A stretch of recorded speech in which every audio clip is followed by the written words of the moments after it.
E aí, tudo bem com você? Hoje eu estou aqui para responder uma questão que me perguntaram esses dias pela internet. Nós católicos, os cristãos, podem defender o meio ambiente? Vem comigo!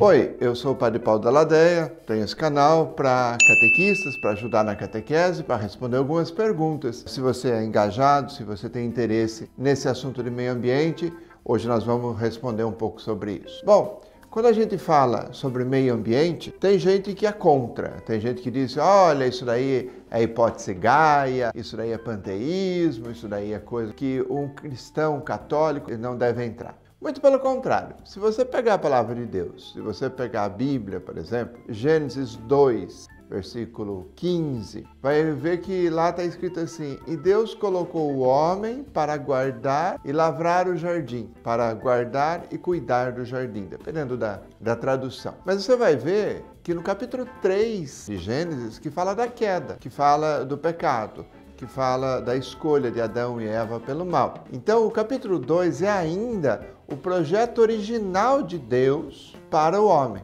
E esse projeto original diz que Deus coloca o homem para que ele guarde a criação de Deus.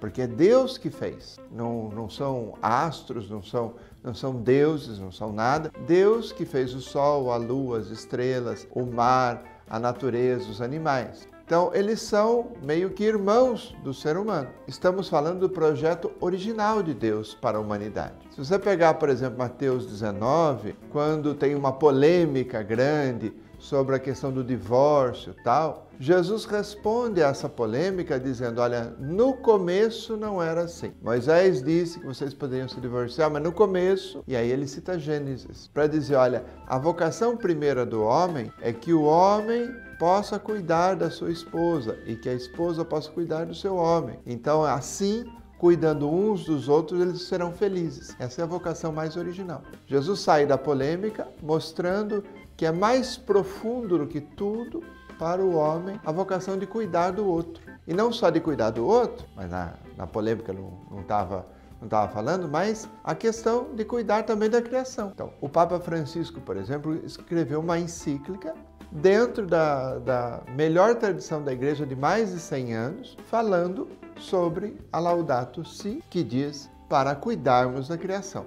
E aqui ele pega a tradição mística de São Francisco de Assis, que é uma tradição muito boa na Igreja. São Francisco vai lá no começo para dizer, por exemplo, de que todos são irmãos. O mar, a chuva, o vento, os animais, as plantas. E São Francisco diz, olha, até a morte é minha irmã. Veja, está dentro dessa tradição de cuidar da criação. Nós temos até um movimento de católicos pelo clima, que foi feito alguns meses antes do Papa Francisco publicar Laudato Si. E o Papa Francisco já se encontrou com esse movimento, já se encontrou com a Greta, já incentivou os católicos a cuidarem do planeta. Nós temos que, às vezes, mudar um pouco o nosso sistema de exploração da natureza. Então, o Papa tem colocado junto com a Laudato Si, tem colocado a economia de Francisco e Clara. Então, essas coisas têm que ir se aperfeiçoando, melhorando, crescendo, para que a gente possa salvar o planeta e possa se salvar, a gente possa estar no meio, cuidando dos animais e estando junto com Deus. Então, se você for perguntar para mim, padre, eu como católico, eu como cristão, eu posso participar do movimento do meio ambiente? Eu vou dizer, não, você deve participar. Porque nós temos fé, é que nós precisamos defender a criação e cuidar do clima. Leia Laudato Si se você puder, se você ainda não leu. É um texto bom, não é muito difícil e é possível. Eu já trabalhei com a Laudato Si até num curso de administração para falar, por exemplo, da qualidade, da ecologia, do meio ambiente. O ISO 14000, por exemplo, hoje o capitalismo está tentando se preocupar com a economia, senão nós vamos todos quebrar. Então, meu irmão, minha irmã, use a sua fé, proteja o meio ambiente, plante árvore, seja militante, ok? Um abraço, até a semana que vem.